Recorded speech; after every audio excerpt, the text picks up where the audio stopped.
Ito si Joseph. Kausapin natin. Nagawa mo na naman. Sep, narinig mo na ba yung ano? Yung alamat ng santol? Di ba? Hindi ba? Sige, educate kita para malaman mo. Okay, sige. Parang nakakumuna yung kamao mo. Parang Hindi, may mananap. hawak ako eh. Parang mananapak ka. Hindi, may hawak kong barya lang. May unit ko. Nung unang panahon, siyempre masukal pa yung mga gubat. Maraming puno. Maraming puno eh. Oo. May naligaw na magkapatid.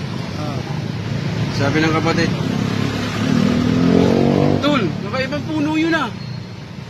Sabi niya. Sabi niya sa utol niya. Sabi naman ng utol, Santol! Santol. Kaya mula noon, tinawag na Santol yun. Yung punong nakita. Hindi yung puno.